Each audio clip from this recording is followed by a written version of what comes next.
नमस्कार, मी तेज बोरगरे. बातमी बळीराजाची ह्या कृषी विशेष बुलेटिनमध्ये आपलं सगळ्यांचं स्वागत. आता कृषीविषयक महत्त्वाच्या बातम्यांचा झटपट आढावा घेऊयात बळीराजा टॉप 10 मधून. तुरीच्या दरामध्ये घसरण सुरूच असल्याने शेतकरी चिंतेमध्ये आलेला आहे. वाशिम जिल्ह्यातील सर्वच बाजार समित्यांमध्ये गेल्या महिन्याभरामध्ये तुरीच्या दरामध्ये तब्बल 1200 रुपयांची घसरण झाली आहे. नवीन तूर बाजारामध्ये येण्यास अवघ 1 ते 1.5 महिन्याचा अवधी असतानाच दरामध्ये होणाऱ्या घसरणीमुळे तूर उत्पादक शेतकऱ्याची चिंता वाढली आहे आणि अवघ्या महिन्याभरामध्ये तब्बल 1200 रुपयांची घसरण या ठिकाणी शेतकऱ्यांना सोसावी लागते. यंदा मान्सून उशिराने दाखल झाल्यानं खरीप हंगामामध्ये उडीद मुगाचं क्षेत्र बाद झालेलं आहे. पर्यायी म्हणून अकोला तालुक्यातील शेतकऱ्यांनी कपाशीची पेरणी सुरू केली आहे. यामुळे तालुक्यामध्ये खारपट्ट्यामध्ये कपाशीचं क्षेत्र वाढलेलं आहे. मात्र यामध्ये वातावरणातील बदलामुळे कपाशीवरती विविध रोगांना आक्रमण केल्यामुळे पानंही गळत आहेत. शेतकऱ्यांनी कापूस वेचण्याची लगबग सुरू केलेली आहे.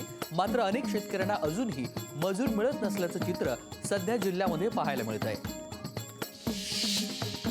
नांदेड जिल्ह्यामध्ये रब्बी हंगामातील पिकं जोमानं वाढू लागली आहेत. नांदेड जिल्ह्यातील मुदतखेड, भोकर आणि अर्धापूर तालुक्यातील बहुतांश शेतकरी गावरान आणि काबुली चण्याचं पीक प्रामुख्यानं मोठ्या प्रमाणामध्ये घेऊ लागले आहेत. सध्या या हरभऱ्याला चांगली वाढ होऊन तो कुंडीला आलेला आहे.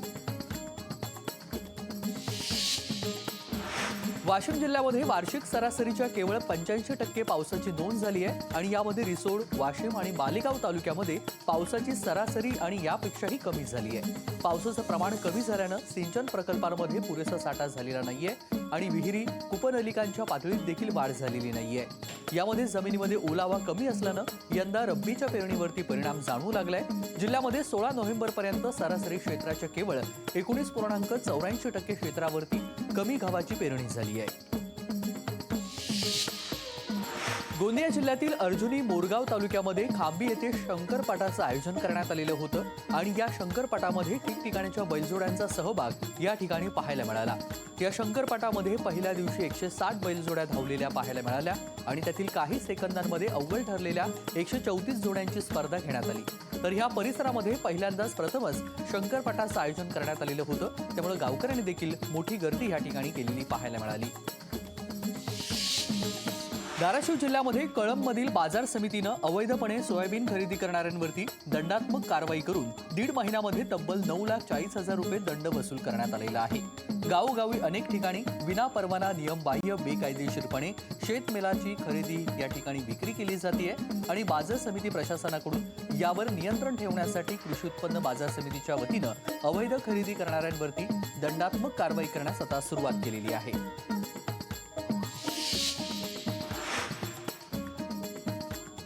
लोकशाही मराठीच्या बातमीनंतर प्रशासन खडबडून जागं झालेलं आहे. पाईपलाईन पुन्हा उकरण्याचं काम या ठिकाणी युद्धपातळीवरती सुरू झालंय. पाईपलाईन उकरून मोठमोठे दगड बाजूला करून सॉफ्ट मटेरियल वापरण्यात येणार आहे. कृष्णा मराठवाडा उपसा सिंचन योजनेच्या कामामध्ये बोगसगिरी होत असल्याची लोकशाही मराठीनं बातमी दाखवलेली होती आणि सरकारच्या महत्वाकांक्षी प्रकल्पामध्ये बोगसगिरी होत असल्यानं विरोधक देखील आक्रमक झालेले होते. कन्नड तालुक्यातील चिंचोली लिंबाचे येथील शेतकऱ्यांनी दुधाचे दर घसरल्यानं रस्त्यावर दूध ओतून तीव्र निषेध व्यक्त केला. विविध भागांमध्ये सध्या दुष्काळाचं सावट असून अनेक भागांमध्ये चारा, पाणी विकत घेऊन दूध व्यवसाय सुरू आहे. शेतकऱ्यांनी दूध व्यवसायासाठी देशाच्या विविध भागातून लाखो रुपये किमतीच्या गायी घेऊन मोठ्या प्रमाणावरती दूध व्यवसाय करत आहेत. मात्र यामध्ये महागडे पशुखाद्य आणि यावर्षी असलेलं भीषण दुष्काळी परिस्थिती यामुळे शेतकरी आता मेटाकुटीला आलाय. दुधाच्या भावामध्ये मोठी घसरण झाल्यानं शेतकऱ्यांमध्ये चिंतेचं वातावरण निर्माण झालेलं असून शेतकरी वर्ग संताप व्यक्त करतोय. यवतमाळमध्ये शेतकऱ्यांना नुकसान भरपाई म्हणून केवळ 3 रुपये, 10 रुपये, 250 रुपये आणि 1100 रुपये अशा स्वरूपाची मदतीची रक्कम जमा झाली आहे. तर नुकसान 5 झालेल्या शेतकऱ्यांच्या खात्यामध्ये लाखो रुपये वळलेले आहेत. त्यामुळे जाहीर झालेल्या यादीमध्ये नावं आणि शेतकऱ्यांच्या मदतीची रक्कम पाहून प्रत्येकाला धक्का बसलाय. जावली तालुक्यामध्ये भात काढणीला वेग आलेला आहे. मात्र ढगाळ वातावरण आणि त्यामध्येच मजुरांच्या तुटवड्यामुळे शेतकऱ्यांची आता तारंबळ उडालेली आहे. सोबतच पावसानं दडी मारल्यानं भात उत्पादनामध्ये घट होण्याची शक्यता आता या ठिकाणी निर्माण झाली आहे. त्यामुळे शासनानं मदत करून दुष्काळ जाहीर करण्याची मागणी आता शेतकरी करू लागले आहेत.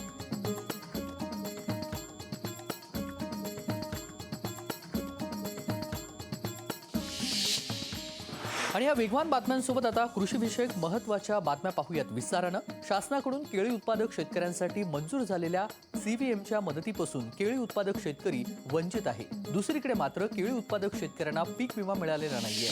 त्यामुळे सरकारनं तात्काळ शेतकऱ्यांच्या खात्यामध्ये CMV भरपाई जमा करावी, अन्यथा शेतकऱ्यांसह स्वाभिमानी शेतकरी संघटनेच्या वतीनं तीव्र असं जन आक्रोश आंदोलन छेडण्याचा इशारा स्वाभिमानी शेतकरी संघटनेचे जिल्हाध्यक्ष डॉक्टर विवेक सोनवणे यांनी दिलेला आहे। पाहूया। जळगाव जिल्ह्यामध्ये सरकारचे 3 कॅबिनेट मंत्री, 12 आमदार, 2 खासदार आहे, परंतु प्रत्यक्षात मात्र त्यांच्याकडून शेतकऱ्यांसाठी लढवई भूमिका घेतली जात नाहीये। त्यामुळे शेतकऱ्यांमध्ये सरकारच्या लोकप्रतिनिधीविरुद्ध तीव्र नाराजी व असंतोष आहे। जर महाराष्ट्र शासनासह जिल्हा प्रशासनाने केळी उत्पादक शेतकऱ्यांच्या खात्यामध्ये कुकुंबर मोजॅक व्हायरसची हेक्टरी 36 करोड मदत तात्काळ जाहीर न केल्यास जिल्ह्यातील शेतकऱ्यांसह तीव्र जन आक्रोश आंदोलन स्वाभिमानी शेतकरी संघटनेच्या वतीने छेडण्यात येईल, याची जिल्हा प्रशासनाने नोंद घ्यावी। यानंतरची बातमी लातूर जिल्ह्यामधून। लातूर जिल्ह्यामध्ये सध्या दुष्काळजन्य परिस्थितीमुळे उपाययोजनेसंदर्भात जिल्हा प्रशासन कामाला लागलंय। लहान मोठ्या जनावरांची संख्या मिळून 6,98,386 एवढी आहे। मात्र अल्प पावसामुळे भविष्यात चाऱ्याचाही प्रश्न निर्माण होणार आहे। सध्या दिवसाकाठी 2,809 टन चारा जनावरांना लागत आहे। मात्र सद्यस्थितीला 4 महिने पुरेल एवढा चारा शिल्लक आहे। या चाऱ्याची सध्याची परिस्थिती पाहता भविष्यामध्ये चारा छावण्या उभारण्याची गरज भासणार असल्याचं पशुसंवर्धन उपायुक्त नानासाहेब कदम यांनी म्हटलंय। तरी चारा टंचाई होणार असल्याचं शेतकरी वर्गातून सांगण्यात येतंय। परिणामी पशुधन बाजारामध्ये विकल्याशिवाय शेतकऱ्यांसमोर पर्याय नसल्याचं देखील शेतकरी म्हणू लागले। पाहूयात।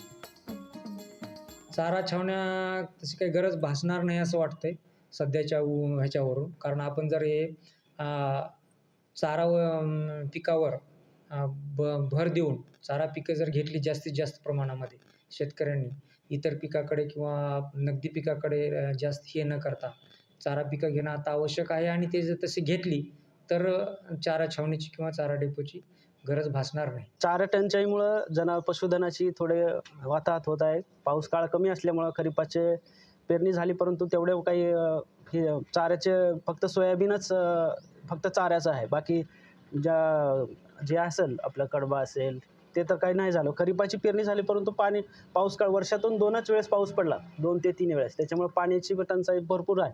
त्याच्यामुळे चारा तर उपलब्ध होणार नाही पशुधनासाठी। आणि पशुधन जर जगलं नाही तर मग शेतकरी नाही जगणार। त्याच्यामुळे शेतकऱ्याला पशुधन बाजारात नेऊन विकल्याशिवाय पर्याय नाही। पुढच्या बातमीकडे। नांदेड जिल्ह्यामध्ये रब्बी हंगामातील पिकं जोमानं वाढू लागली आहेत। दुसरीकडे मात्र नांदेड जिल्ह्यातील मुदखेड, भोकर आणि अर्धापूर तालुक्यातील बहुतांश शेतकरी गावरान आणि काबुली चणा हरभऱ्याचं पीक प्रामुख्यानं मोठ्या प्रमाणामध्ये घेऊ लागलेत। हरभऱ्याला चांगली वाढ होऊन तो खुडणीला आलाय आणि हरभऱ्याच्या शेतामध्ये सगळीकडे खुडणीला सुरुवात झाल्याचं चित्र आता जिल्ह्यामध्ये पाहायला मिळतंय। भाजी खुडावं लागते बघा। खुडणा गेले तर पंजाळत नाही, हरभरा घाटा लागत नाही आणि 2दा खुडावं लागते बघा। 2दा खुडून मग हरभरा आपलं बनते, मांड्या इतकं होते। धन्यालाही माल होते बघा, धन्याला माल होते, धन्याचाही साजर होते। 4 बारे औषध मारावं लागते आणि 2दा खुडावं लागते बघा। बातमी यानंतरची कोल्हापूर जिल्ह्यामधून। कोल्हापूर शहराजवळील पुणे बेंगलोर राष्ट्रीय महामार्गावरील पंचगंगा पुलानजीक स्वाभिमानी शेतकरी संघटनेच्या वतीनं राजू शेट्टी यांच्या नेतृत्वाखाली चक्काजाम आंदोलन करण्यात आलं। अजूनही तोडगा निघाला नसल्यामुळे शेकडो शेतकरी आंदोलनासाठी रस्त्यावरती ठाण मांडून बसलेत। स्वाभिमानीचे नेते आणि माजी खासदार राजू शेट्टी यांच्याशी बातचीत केली आहे आमचे प्रतिनिधी सतेज औंधकर यांनी। पाहूया। स्वाभिमानीकडून आज चक्काजाम आंदोलन केलं जात आहे। तत्पूर्वी राजू शेट्टी यांनी करवीर निवासिनी अंबाबाई देवीचं दर्शन घेतलेलं आहे। काय साकडं मागितलेलं आहे जाणून घेऊया। राजू शेट्टी आपल्यासोबत आहेत। साहेब, काय नेमकं अंबाबाईला तुम्ही साकडं घातलेलं आहे?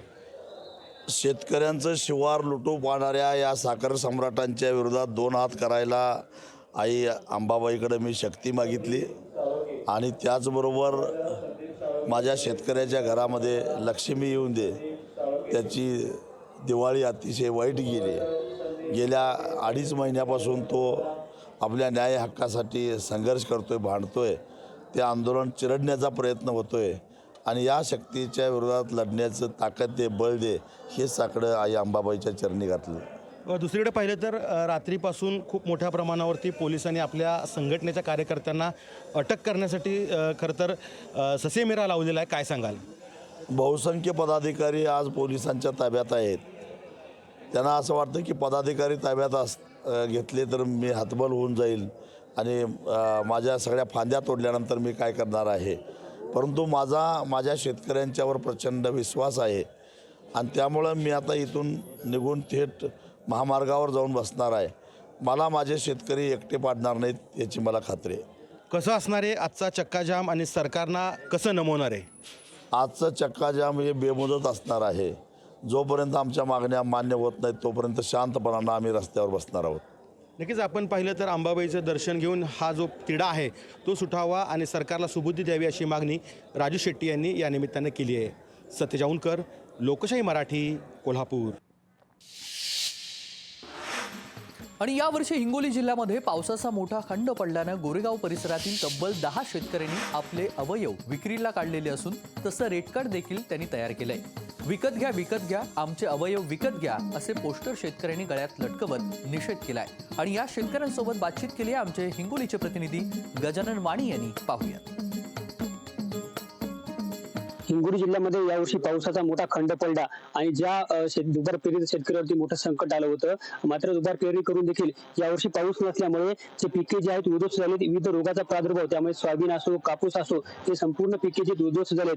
यामुळे आता हिंगोलीच्या जे गोरेगाव परिसरात शेतकऱ्यांनी आपले थेट अवयव विक्रीला काढलेले आहेत. त्याचं कारण म्हणजे नेमकं आता पीक कर्ज घेतलेले फेडायचं कसं हे ते शेतकरी बघू शकता.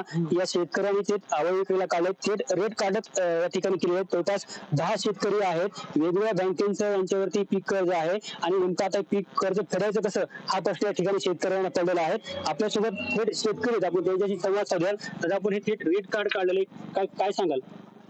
काय नाही, आमचं म्हणणं आहे आमची कर्जमुक्ती लवकरात लवकर व्हावी. दिवाळीला बाजार नाही शेतकऱ्याच्या घरी, काही दिवाळी झाली आणि सरकार आज कर्जाचा बोजा परतफेड करायचा कसा? शेतकऱ्यांनी एक तर उगवलं पिकलं तर त्याला भाव नाही, सोयाबीनला भाव नाही, कापसाला भाव नाही. त्यामुळे शेतकऱ्यांनी कर्जाचा बोजा कसा फेडायचा या अनुषंगाने आम्ही आमचे अवयव म्हणजे किडनी विक्रीला काढली, आमचं लिव्हर विक्रीला काढलं आणि डोळे विक्रीला काढले. त्याचे भाव पण आम्ही ठरवले की आमच्या कर्जापुरते आम्हाला पैसे द्या, आम्हाला बाकीचं सरकारकडून काही अपेक्षा नाही. आत्महत्या करून नेण्यापेक्षा आम्ही आमचं एक अवयव काढू आणि हे कर्ज फेड करू आणि या सरकारला आमचं अवयव सरकारला यावं आणि आमचे जे लागते ते अवयव घ्यावं आणि आमच्या बँकेचं कर्ज परतफेड करावं. यावर्षी सोयाबीन काहीच झालं नाही. 2-2.5 पोत्याचा ऑर्डर झाला फक्त.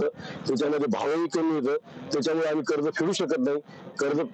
कर्ज फेडण्यासाठी आम्हाला अवयव विकण्याशिवाय पर्याय नाही. नक्कीच आपण जर बघितला तर हे सर्व शेतकरी जवळपास 10 शेतकरी आहेत, त्यांनी थेट आता अवयव विक्रीला काढण्याचं पाहायला मिळते. कॅमेरामन राजेश सोबत गजानन वाणी, लोकशाही मराठी, हिंगोली. जळगाव जिल्ह्यामध्ये खरीप हंगामामध्ये यावर्षी मोठ्या प्रमाणामध्ये तुरीच्या पिकाची लागवड करण्यात आली. मात्र आधीच दुष्काळजन्य परिस्थिती असल्यामुळं शेतकरी आर्थिक अडचणीत असताना दुसरीकडे मात्र तुरीच्या पिकावर अळीचा प्रादुर्भाव झाल्यानं तुरीच्या उत्पन्नामध्ये घटण्याची शक्यता आता शेतकऱ्यांनी वर्तवली आहे. यामुळे तूर उत्पादक शेतकरी हवालदिल झालाय आणि या सगळ्या संदर्भात आढावा घेतलाय आमचे प्रतिनिधी मंगेश जोशी यांनी. पाहूयात. जळगाव जिल्ह्यात खरीप हंगामात यावर्षी तुरीच्या पिकाची मोठ्या प्रमाणात लागवड करण्यात आली होती. मात्र तुरीच्या पिकावर अळीचा प्रादुर्भाव झाल्याने यावर्षी तूर उत्पादक शेतकरी मात्र हा चिंतेत आहे. आपण दृश्यांच्या माध्यमातून बघू शकतोय की तुरीच्या पिकावरती अळीचा प्रादुर्भाव झाल्याने यावर्षी उत्पन्नात मोठी घट होण्याची शक्यता ही वर्तवण्यात येत आहे व यामुळे तूर उत्पादक शेतकऱ्यांचे मोठ्या प्रमाणात नुकसान होण्याची शक्यता वर्तवली जात आहे.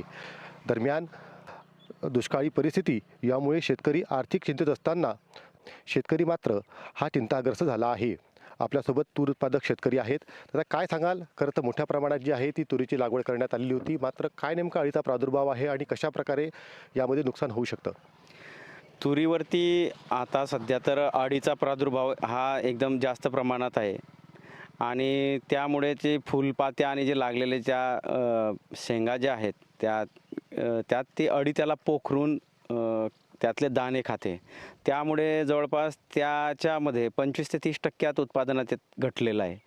नक्कीच याबाबत आपण काही फवारणी असेल, काही उपाययोजना असतील, कृषी विभागाने काही मार्गदर्शक सूचना दिल्या असतील, त्या अनुषंगाने काही उपाययोजना केल्यास काही फरक पडू शकतो?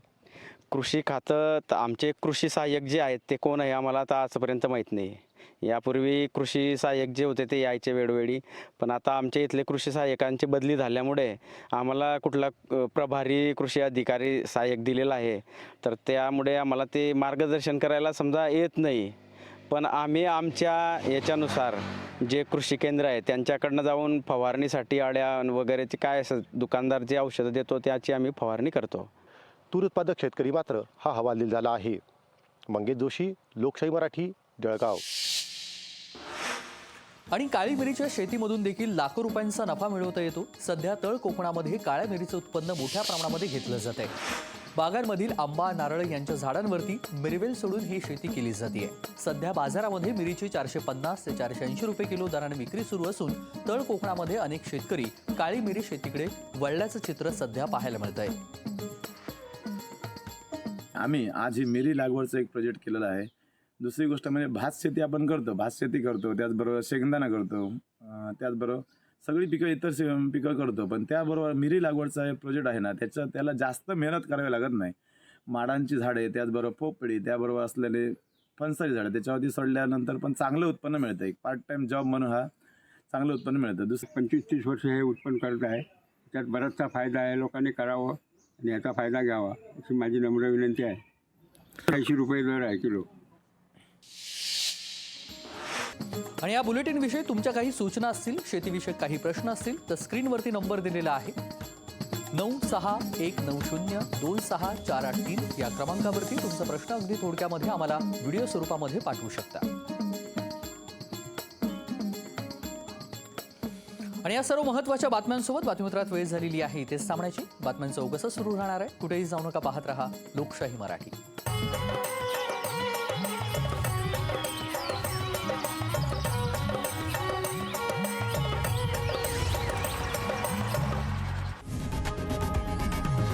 लोकशाही मराठी ऐका, पहा, जागरूक रहा.